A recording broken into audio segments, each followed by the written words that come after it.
esta lección comienza afirmando que la educación juega un papel central en el desarrollo de las culturas, de las civilizaciones, y que uno de los puntos importantes de la educación es que comparte e integra valores, destrezas y actitudes.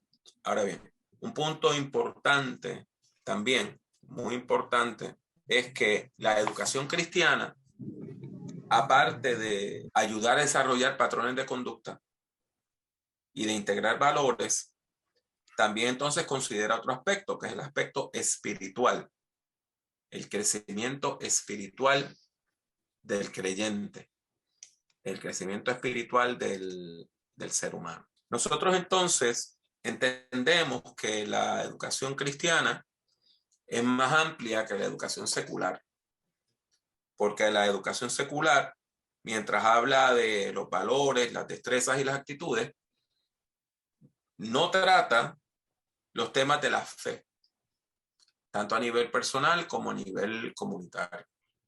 Entonces, recalcamos que la educación cristiana va más allá de la educación secular, porque trata los temas de la fe. Y se trata la fe tanto a nivel individual como a nivel comunitario. De ahí la lección pasa a considerar los propósitos de la educación cristiana y plantea una serie de preguntas. ¿Cuáles son los caminos por los que debe transitar la educación cristiana? ¿Hacia qué dirección se debe mover la iglesia en términos educacionales? ¿Cuáles son los elementos distintivos de la educación cristiana que nos guían en el crecimiento eclesial? Si podemos identificar principios educativos que apoyen la integración de las enseñanzas bíblicas y teológicas al diario vivir. Y cómo fomentar una educación cristiana que permita la transformación por medio del poder del Espíritu de Dios. El autor recalca que él usa 2 libros para informar su trabajo.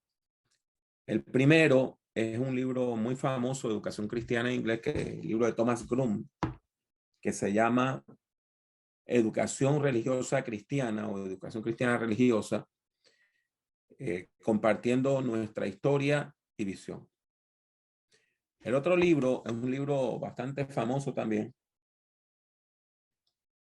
escrito por una educadora llamada Maria Harris, y el libro se llama Diséñame un pueblo, Fashion Me a People. Y sobre la base de esos 2 libros, el autor recalca que hay 4 propósitos importantes de la educación cristiana.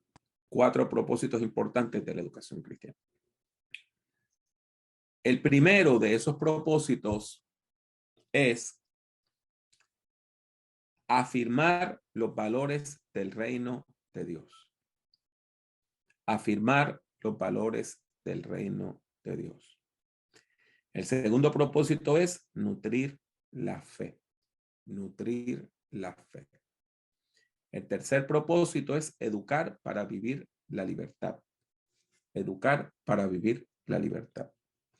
Y el cuarto propósito es educar para vivir y disfrutar la alegría del evangelio en comunidad. Educar para vivir y disfrutar la alegría del evangelio en comunidad. Así que vamos a desempacar esos 4 puntos. En primer lugar, una iglesia que crece saludablemente debe recalcar el mensaje de Jesús. Y el mensaje central de Jesús fue que el reino de Dios se estaba acercando a la humanidad. El reino de los cielos se ha acercado. Entonces, cuando hablamos del reino de Dios, no estamos hablando de un castillo en el aire, como el castillo de Disney en una nube, sino que el reino de Dios se refiere a que Dios está aquí, a que la presencia de Dios es real, que la presencia de Dios está activa, que Dios está activo en la historia y que Dios manifiesta su poder en nuestro medio, en el mundo. Que el mundo no está a la deriva y que el mundo no está en las manos de Satanás, sino que el futuro está en las manos de Dios. Nosotros entonces debemos en primer lugar recalcar la predicación del reino de Dios. Pero encima de eso, por encima de eso, es crucial que nosotros entendamos que el reino de Dios tiene unos valores. Unos valores. ¿Cuáles son esos valores que tiene el reino de Dios? Los valores del reino son las virtudes que adornan a Dios. Son las virtudes que caracterizan a Dios. Por ejemplo, Dios es bueno, Dios es amoroso, Dios es misericordioso, Dios es justo, Dios es creador, Dios escucha, Dios responde. Pues basado en esas características de Dios, nosotros entonces podemos discernir una serie de valores que son los valores del reino de Dios. Entre esos valores del reino de Dios, nosotros tenemos lo que Gálatas, capítulo 5, a partir del versículo 23, identifica como el fruto del Espíritu. Déjenme buscar el texto. Perdón, a partir del versículo 22. Pero el fruto del Espíritu es amor, gozo, paz, paciencia, benignidad, bondad, fe, mansedumbre, templanza. Contra tales cosas no hay ley. Así que esos 9 valores son los que forman el fruto del Espíritu. El fruto del Espíritu. Esos 9 valores. Amor, gozo, paz, paciencia, benignidad, bondad, fe, mansedumbre y templanza. Hay otros textos bíblicos que también apuntan a valores importantes para la fe cristiana. Cuando vamos a 1 Corintios, capítulo 13, el último versículo del capítulo, que también es el número 13, dice, y ahora permanecen la fe, la esperanza y el amor, pero el más importante de todos es el amor. Así que nosotros tenemos que la Biblia afirma toda una serie de valores. Y esos son los valores de Dios, las características de Dios, los valores que Dios recalca. Por lo tanto, si nosotros vamos a educar, tenemos que educar como Dios educa, ¿verdad que sí? Si nosotros vamos a educar, tenemos que educar como Dios educa. ¿Y cómo es que Dios educa? Bueno, Dios educa precisamente transmitiendo quién es Él, cuáles son sus valores. Dicho de otro modo, parte del propósito de la educación cristiana es que nosotros nos acerquemos, nos parezcamos más a Cristo todos los días. Que nos parezcamos más a Dios todos los días. Y nosotros podemos obtener eso por medio del discipulado cristiano. Por medio de entrar en este proceso de discipulado y afirmar estos valores del reino de Dios. Por lo tanto, el primer propósito de la educación cristiana, de acuerdo a esta lección, es afirmar los valores del reino de Dios. Un segundo propósito es nutrir la fe. Nutrir la fe. ¿Y qué quiere decir eso? Eso lo que quiere decir es que uno tiene una experiencia de fe. Usted tuvo una experiencia, usted fue a la iglesia, usted fue a un culto, usted escuchó una predicación y eso a usted lo movió, la movió. Fue importante lo que usted escuchó. Muy bien, damos gracias a Dios por eso. Pero no nos podemos quedar con esa sola experiencia. No nos podemos quedar con una sola experiencia de fe. Necesitamos trascender esa experiencia. Ir más allá de esa experiencia. Ir más allá e ir más profundo. Y para eso tenemos que crecer en la fe. Cuando hablamos de crecer en la fe, pues estamos hablando de ir profundizando en nuestro conocimiento de quién es Dios, en nuestro conocimiento de cómo es Dios, en nuestro conocimiento de la Biblia. Porque cuando nosotros estudiamos las Sagradas Escrituras, cuando nosotros estudiamos la Biblia, nuestra fe se nutre, nuestra fe se alimenta, nuestra fe se fortalece. El estudio de la Biblia nos da herramientas que nos ayudan a hacer dos cosas. Por un lado, desarrollarnos en la fe, pero por otro lado también nos ayuda a identificar las falsas doctrinas para no caer en ellas, para no caer en el error, para no caer en la herejía y también para no alejarnos de la fe. Porque un peligro muy grande es caer en una falsa doctrina.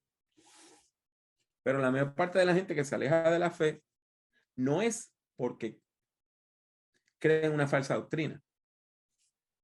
La gente se aleja de la fe sencillamente porque dejan de orar, dejan de leer la Biblia, dejan de ir a la iglesia, porque su relación con Dios deja de crecer, se enfría. Por eso es que entonces la gente abandona la fe. No tanto porque se van detrás de una falsa doctrina.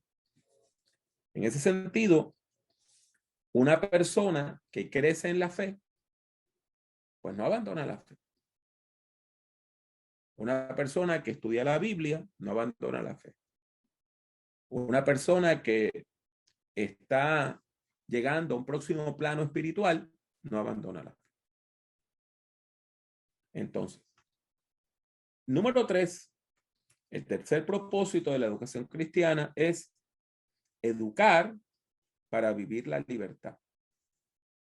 ¿Y a qué se refiere esto? Yo sé que mucha gente piensa en la iglesia como una institución que dice que no, no, no, no, no, no y no.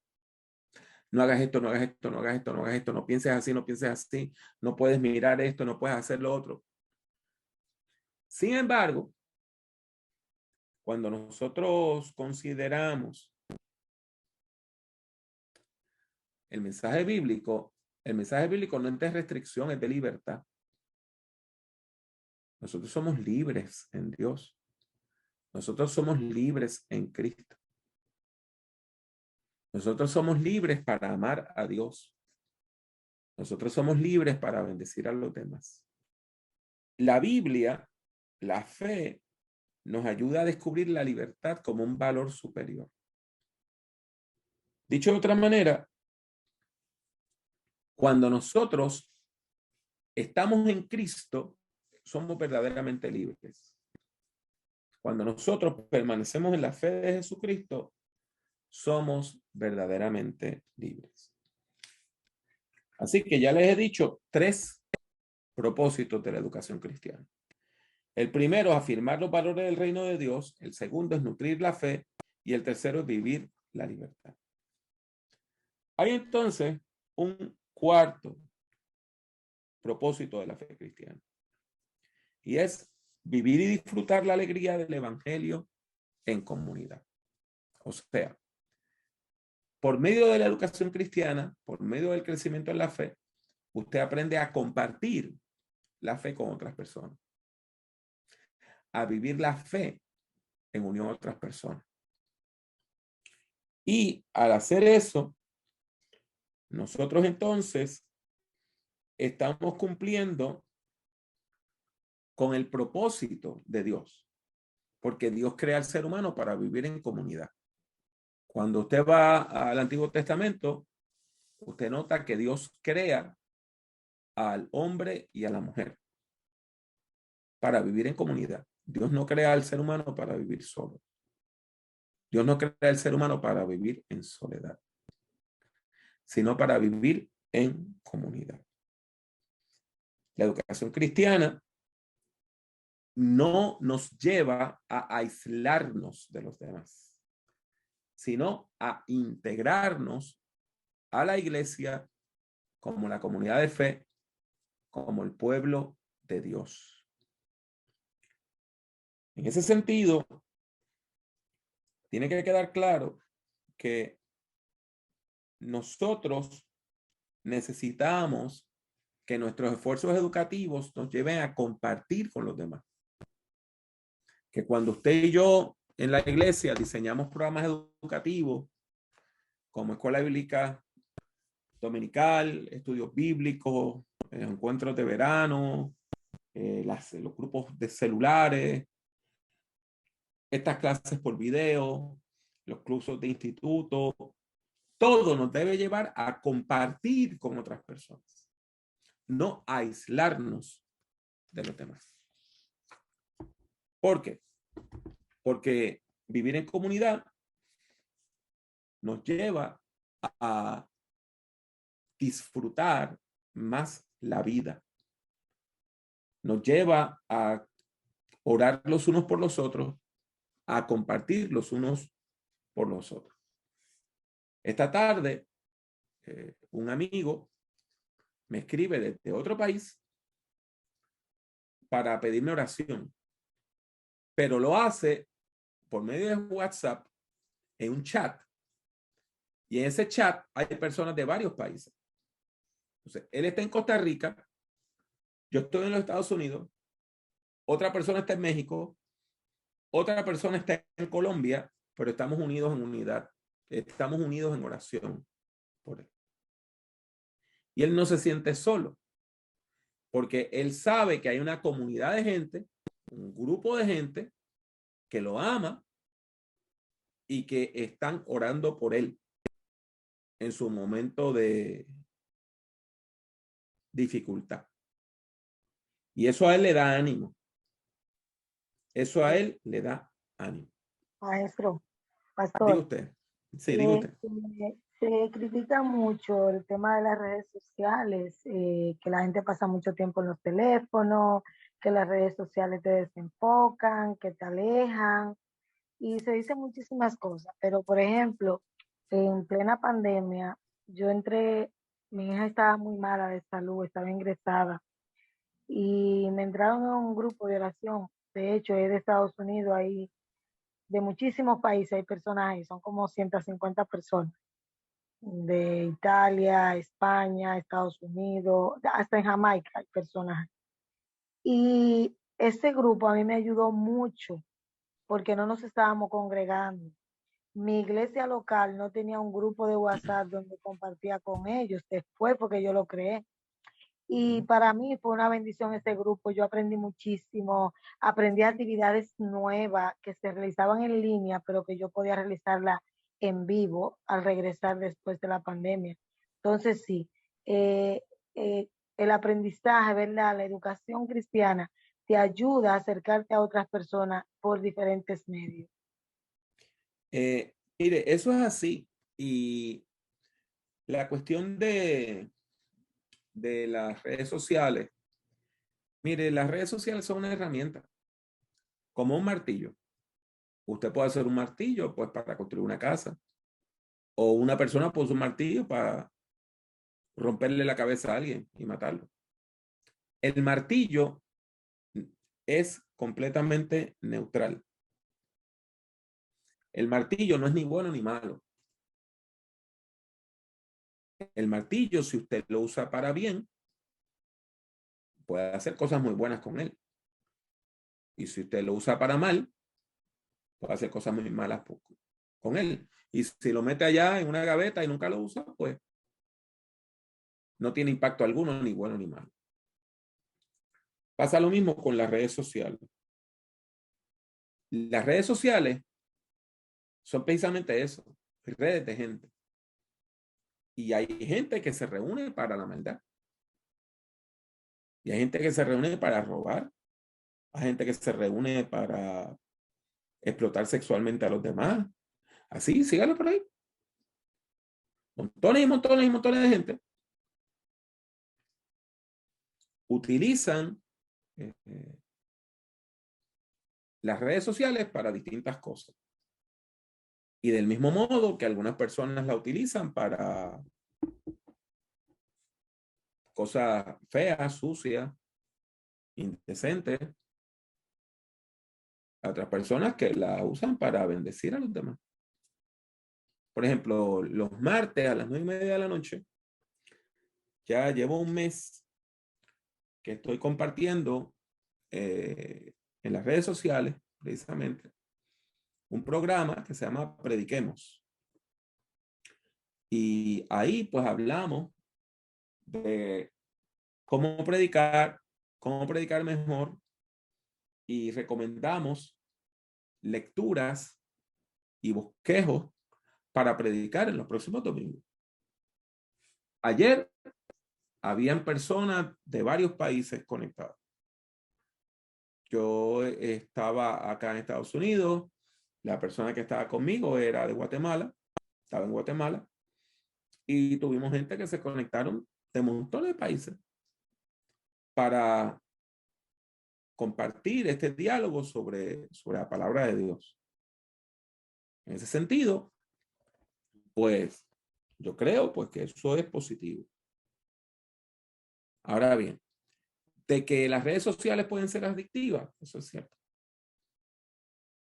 Que una persona puede perderse en el mundo electrónico y no prestarle atención a lo que ocurre en la vida diaria, eso es cierto. Todo eso es cierto. Pero eso no cancela que se puede utilizar para lo bueno. Del mismo modo que se puede utilizar para el mal. Todo depende de cómo usted enfoca las cosas y cómo usted hace las cosas. Miren, por ejemplo, lo que ha pasado con la Iglesia Católica. Y ahora salió un estudio sobre la Iglesia Bautista acá en los Estados Unidos.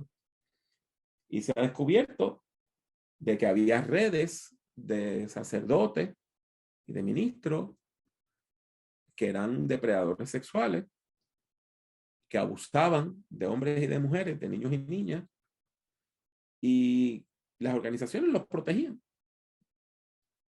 Eso no tiene nada que ver con las redes sociales, y eso es malísimo. En ese sentido, una denominación pues puede ser un instrumento del bien, pero si la denominación lo que hace es tapar los pecados y las pocas vergüenzas de personas abusadoras, pues entonces se convierte en un instrumento del mal. ¿Alguien quisiera añadir algo más sobre esto?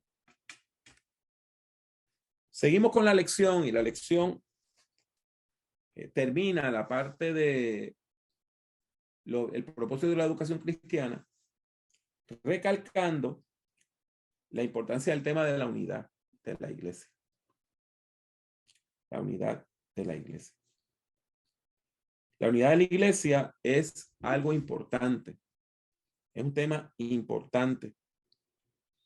Y es un tema que aparece una y otra vez. Por ejemplo, en Juan 17, Jesús dice que Él desea que su pueblo se una y que sus seguidores sean uno para que el mundo crea. Juan 17, versículos 22 y 23. La gloria que me diste yo les he dado para que sean uno, así como nosotros somos uno. Yo en ellos y tú en mí, para que sean perfectos en unidad, para que el mundo conozca lo que tú para que el mundo conozca que tú me enviaste y que los has amado a ellos como también a mí me has amado. En ese sentido, tiene que quedar claro que Jesús, en esta oración, que se conoce como la oración sacerdotal, afirma la importancia de la unidad. Afirma la importancia de la unidad de la iglesia, la unidad de los creyentes, ¿verdad? 20 y 21 del Juan 17. Mas no ruego solamente por esto, sino también por los que han de creer en mí por la palabra de ellos, para que todos sean uno como tú, oh Padre, en mí y yo en ti, que también ellos sean uno en nosotros, para que el mundo crea que tú me enviaste. Para que el mundo crea que tú me enviaste. O sea, de acuerdo a Juan 17, la única forma que la gente va a creer nuestro mensaje es si la iglesia está unida. Y una de las cosas que ha afectado mucho la predicación del evangelio es precisamente la falta de unidad en la iglesia. Usted entra a Facebook y encuentra cristianos insultándose unos a otros. Otro texto que habla de la unidad de la iglesia son los primeros versículos del capítulo 4 de la epístola del apóstol Pablo a los Efesios. Efesios 4. Yo pues preso en el Señor os ruego que andéis como es digno de la vocación con que fuisteis llamados, con toda humildad y mansedumbre, soportándoos con paciencia unos a otros, los unos a los otros en amor. Solícitos en guardar la unidad del espíritu con el vínculo de la paz. ¿Cómo se describe esa unidad? Un cuerpo y un espíritu, como fuisteis también llamados en una misma esperanza de vuestra vocación, un Señor, una fe, un bautismo, un Dios y Padre de todos, el cual es sobre todos y por todos y en todos. Por lo tanto, la fe, la educación cristiana, recalca este aspecto importantísimo de la fe, que es la unidad. ¿Ok? Hablamos entonces de 4 principios de la fe, de la educación cristiana. Hablamos entonces de 4 principios de la educación cristiana. Afirmar los valores del reino de Dios, nutrir la fe, vivir la libertad y afirmar la importancia de vivir el evangelio en comunidad. ¿Alguien quiere compartir? Me gustaría que por lo menos 2 personas tuvieran algún tipo de reacción o comentario a esta primera parte de la clase. ¿Alguien quisiera comentar algo? Sí, pastor. Que nosotros, discípulos de Cristo en República Dominicana, hemos tenido algunos temas, ¿verdad?, para confraternizar con otras iglesias por nuestra forma de vestir, tal vez por nuestra doctrina, pero cada iglesia que de una forma u otra, o cada cristiano que nos ha rechazado, posiblemente no ha estudiado estos versículos. Miren, es que hay cosas que uno no entiende. Por ejemplo, por muchos años yo prediqué en una iglesia que tiene una cruz en el trasfondo. Usted ve el púlpito y detrás del púlpito hay una cruz. De momento, personas me escribían para decirme que eso estaba mal. Pero si la Biblia habla de la cruz de Jesucristo, ¿qué tiene de malo? Al contrario, o sea, y no era un crucifijo, no es un crucifijo católico con una imagen de Cristo. Pero entonces, esa misma persona que me criticaba a mí, pone un video de su iglesia y el pastor está predicando y lo que tiene detrás es una batería. La batería no es un símbolo cristiano. Y entonces, usted ve este tipo de énfasis que se recalca todo el tiempo, pues la crítica al otro. Y es constante, es constante. Ese tipo de cosas, pues no abona a la unidad. No abona a la unidad. Y vemos como personas que pues, no tienen nada que hacer, pues atacan a los demás. Y en Usted vez de decía, estar, diga. usted decía que el tema de la unidad es un tema constante en el Nuevo Testamento precisamente. Entonces, pienso que nosotros como iglesia tenemos que tener muy claro el concepto de que una iglesia que va a la vanguardia, ¿verdad? Con el tema de cómo van transcurriendo el tiempo.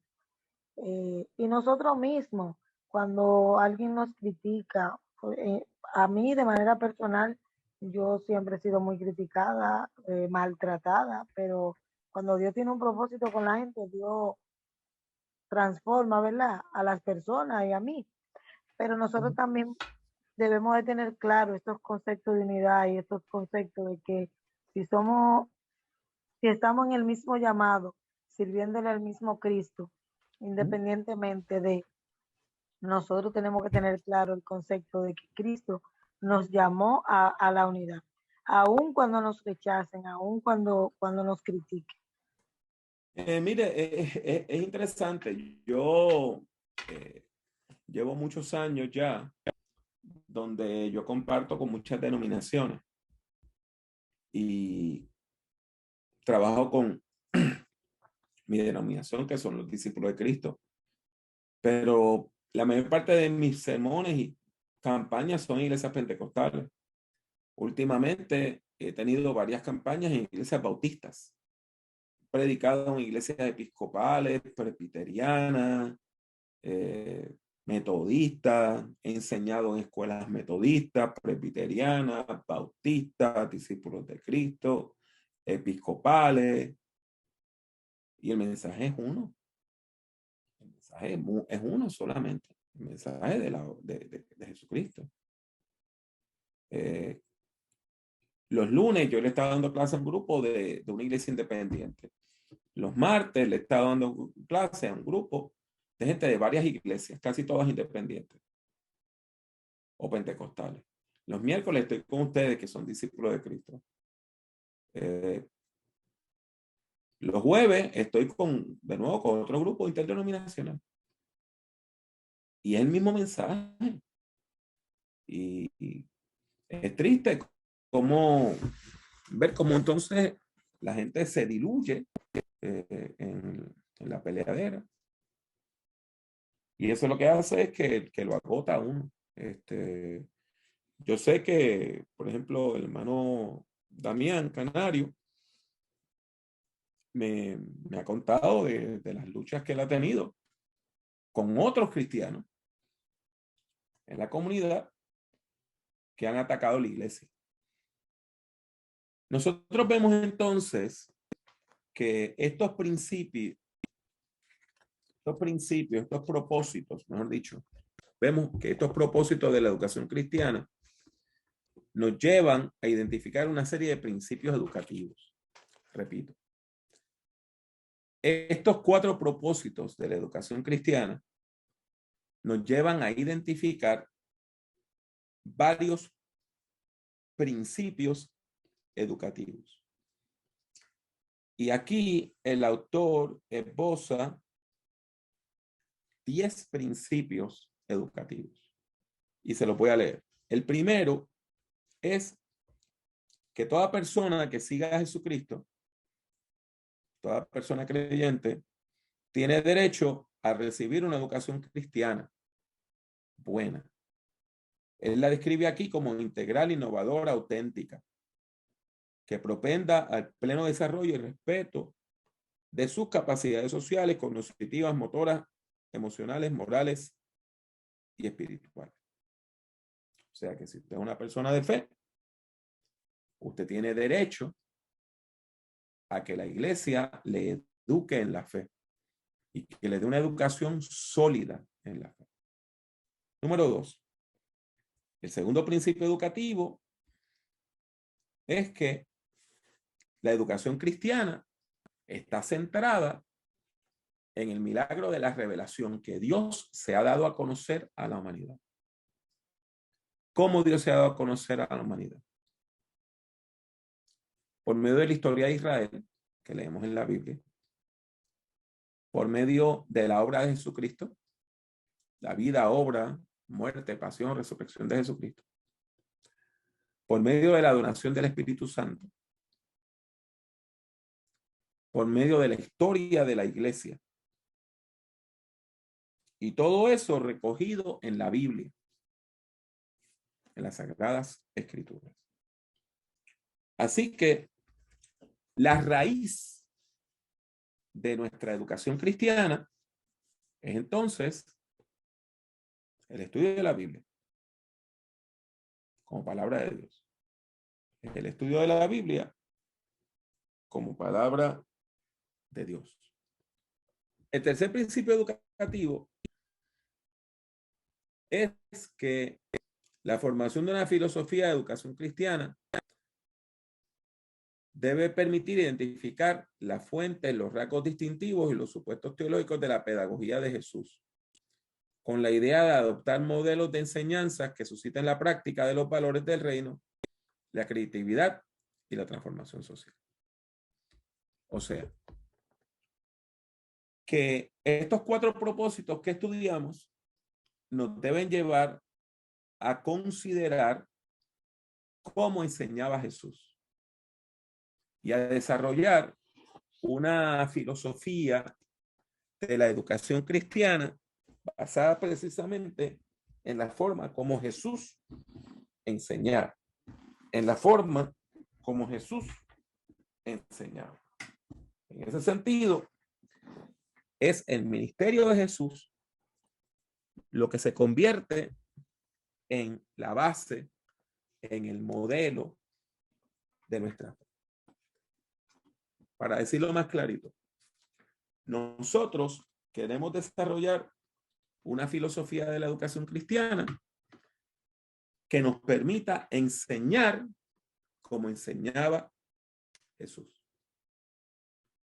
Tomando a Jesús como modelo, tomando a Jesús como base. Eso es lo que deseamos hacer. Cuarto principio es que los esfuerzos curriculares y metodológicos deben estar orientados a motivar e inspirar a vivir la alegría del evangelio en comunidad. Ya eso él lo recalcó, que el evangelio no se vive solo, sino que usted debe integrarse a una comunidad de fe, a una iglesia.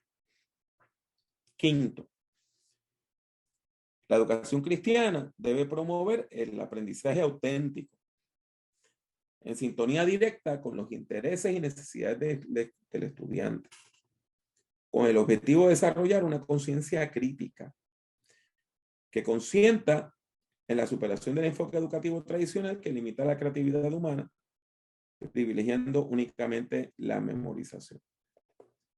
Esto está dificilito de entender. En primer lugar, este punto está criticando la forma tradicional de aprender. Era que usted iba a la escuela y le decía, memorízate esto. Y en muchas iglesias, educación cristiana es, memorízate esto. Dice usted que se memorice las cosas y ya. Y si usted se memoriza las cosas, pues ahí usted tiene todo lo que necesita. Pues nosotros queremos trascender eso. Nosotros no nos queremos quedar en la memorización. Lo que queremos es que la gente aprenda a vivir, que aprenda a desarrollar una conciencia crítica, o sea, a decidir, a poder evaluar si las cosas están bien o si las cosas están mal. Y que la persona pueda tener juicio moral. Yo sé que todo esto suena difícil. Pero en el capítulo 5 de la Epístola a los Hebreos está mucho más claro. Si vamos a los últimos versículos, 11 al 14, acerca de esto tenemos mucho que decir y difícil de explicar, por cuanto os habéis hecho tardos para oír.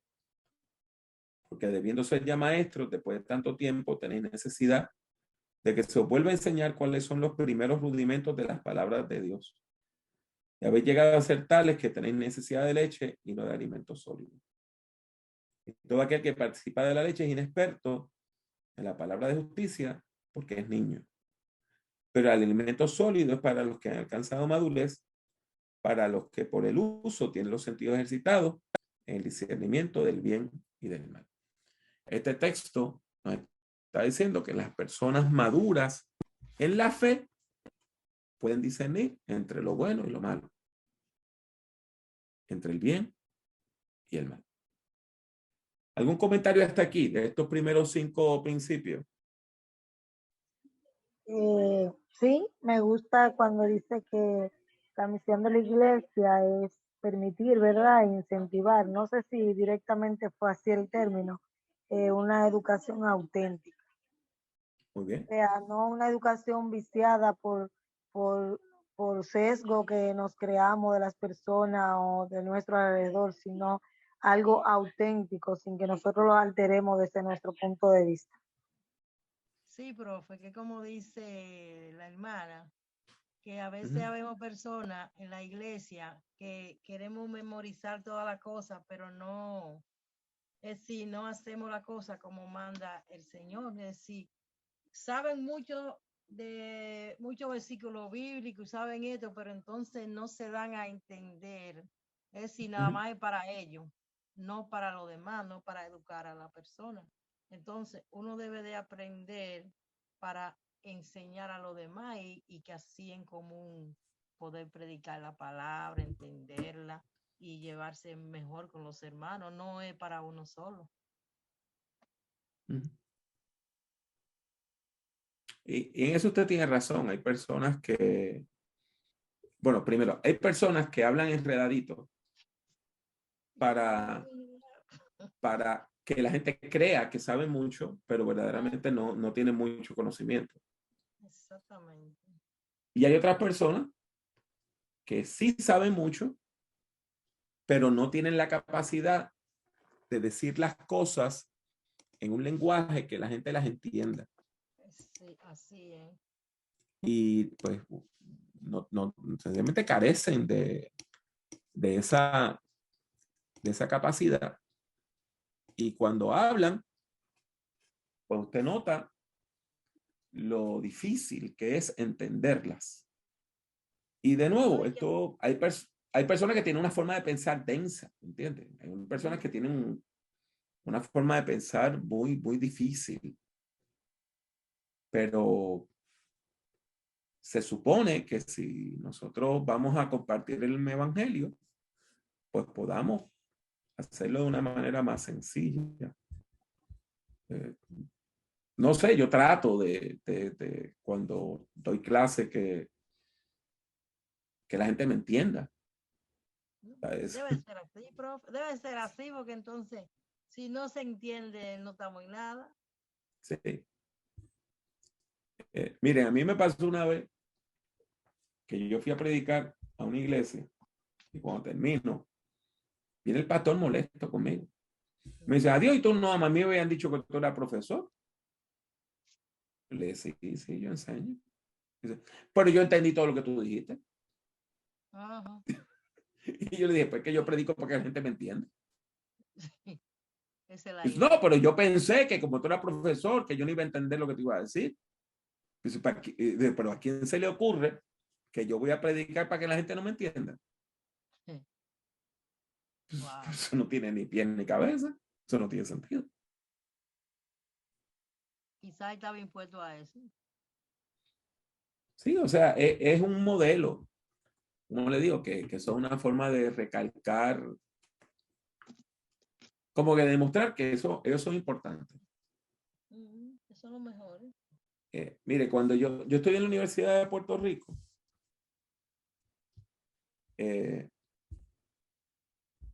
y yo estudié en la Facultad de Humanidades, y el director de departamento, siempre que hablaba, trataba de terminar de una manera que gran parte de la gente no lo entendiera. Y para él eso quería decir, yo sé más que tú, y por lo tanto yo soy más importante que tú. Así es. Pero nosotros no estamos en ese negocio.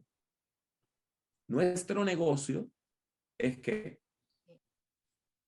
compartir el mensaje del evangelio, que la gente no entienda el evangelio. Nosotros no predicamos para que la gente diga qué lindo habla, sino para que la gente diga yo creo que Jesús es el Cristo, el Hijo de Dios viviente. Otro principio importante es que hay que evaluar el trabajo que se hace. En la escuela, pues, secular, pues serán exámenes y tareas. Nosotros por lo regular no damos ni exámenes ni tareas en los proyectos educativos de la iglesia. Pero eso no quiere decir que no podamos evaluar. Tenemos que evaluar si lo que estamos haciendo es efectivo, si la gente está aprendiendo o no está aprendiendo. Sí, uno se da cuenta, lo observa y mira. El sexto principio educativo es que la planificación de actividades instruccionales debe estar orientada al proceso de humanización, en que cada participante descubre el conocimiento bíblico teológico que lo libera de los mitos culturales, las ataduras dogmáticas y de ideologías excluyentes que empañan el impreso de la imagen divina. Esto está enredadito, pero para hacerlo más clarito, parte de los propósitos de la educación cristiana es humanizarnos, hacernos más humanos. ¿Y a qué se refiere eso? No es en términos biológicos, en términos biológicos todos somos seres humanos. Pero hay personas que tratan a los demás como si fueran máquinas. Hay personas que tratan a los demás como si fueran cosas. Hay personas que tratan a los demás como si fueran objetos. Esas personas están deshumanizadas. Esas personas han perdido su capacidad humana. Cada vez son menos humanos y cada vez parecen más máquinas que otra cosa. La educación cristiana nos debe humanizar, llevar a ser más humanos, a bendecir al otro, a ser de bendición aún para las personas que no conocemos, para los extraños. Tratar a la gente con amor, con humanidad y no como si todo fuera una pelea o como si todo el mundo que nos rodeara fuera un estorbo. El octavo punto es, ¿sí? Son 9 puntos, no 10. El octavo punto es la apropiación de un repertorio metodológico causado en la reflexión y en la praxis educativa que avive el compromiso en favor de la transformación de la sociedad inspirado por los valores del reino de Dios, encarnado por la libertad, la solidaridad, la justicia, la esperanza, la paz, el bienestar común, el respeto a la diversidad, el cuidado del planeta y sobre todo el amor. O sea, aquí lo que quiere decir es que la educación cristiana requiere que nosotros enseñemos de manera cristiana. Eso es lo que quiere decir. Que nuestra forma de educar tiene que ser congruente con lo que nosotros enseñamos, con el contenido, que la forma de nuestra clase, la estructura de nuestra clase debe ser compatible con el contenido de nuestra clase. Pues de otro modo estamos perdiendo el tiempo. Y el último punto es el derecho al riesgo de la pregunta. Eso quedó bonito, ese pueblo poético, al riesgo de la pregunta. O sea, que la gente tiene derecho a preguntar, porque la pregunta incita al inquirir, fomenta la respuesta creativa, estimula la avidez de conocer y de conquistar las fronteras de la curiosidad que le conduzcan al discernimiento de las ideas e incluso la autoevaluación de sus propias acciones a la luz de la verdad del Evangelio. Y eso es cierto, o sea, cuando usted llega a una falsa doctrina o una iglesia que enseña doctrina de error, una de las cosas que pasa es que no se permite que nadie se haga preguntas. Nadie puede hablar, nadie puede hacer preguntas. Nadie puede hacer preguntas. Y nosotros tenemos que fomentar un ambiente donde la gente pueda hacer preguntas. Y que sea claro que la gente tiene derecho a preguntar. En resumen, la educación cristiana tiene unos propósitos bien definidos. Es el instrumento por medio del cual la iglesia enseña a los creyentes a vivir los valores del reino de Dios, a transferir ese aprendizaje a su cotidianidad por medio de la adopción de un estilo de vida cristiano y a promover el cambio social. Cada uno de los principios educativos enfatiza que el contenido del estudio es la figura de Cristo Jesús y su obra. El estudiante es el centro de la acción educativa y el docente el instrumento que facilita las experiencias de aprendizajes auténticas. Para resumir esto, pues recalcamos, la iglesia enseña los valores del reino de Dios. Número 1. Número 2. La iglesia recalca la importancia de vivir la vida de fe en nuestra vida diaria, en lo cotidiano, encontrar a Dios en el día a día de nuestra vida. O sea, la educación cristiana busca que la gente viva como gente cristiana, que adopte un estilo de vida cristiano. Que si una persona dice, yo soy cristiana, pues viva como que es cristiana. No como viven la gente pagana o la gente que no conoce a Dios. Y otra cosa importante es que la educación cristiana promueve el cambio social. ¿Y a qué se refiere eso? Que la iglesia busca crear una sociedad más justa. No porque se meta en política. No. Es que nosotros, como gente de fe, estamos recalcando los valores del reino de Dios. Y si hacemos eso, pues nosotros queremos que nuestra sociedad se parezca cada vez más al reino de Dios. A eso es que nos referimos. La lección termina diciendo que el estudiante es el centro de nuestro esfuerzo educativo, que las personas que enseñan son instrumentos de Dios para eso, y que todo el proceso educativo de la iglesia se centra en una figura, en una persona, y ese es el estudio de la vida, obra, pasión, muerte, resurrección de Jesús de Nazaret, a quien nosotros confesamos como Señor y Cristo. Dejamos la clase aquí porque no nos queda suficiente tiempo para considerar toda la próxima lección. La próxima lección es bien larga. ¿Okay? Así que les recalco que la próxima lección es bien larga y que ustedes deben estar estudiando, leyendo desde la página 227, que habla de la planificación, cómo usted planea una clase. Y llega hasta la 231. Es una clase larga, una lección larga y difícil. Del mismo modo, la lección 5 también habla de cuestiones metodológicas, del método, de cómo se enseña. Así que el miércoles que viene vamos a tratar esas dos lecciones, la 4 y la 5.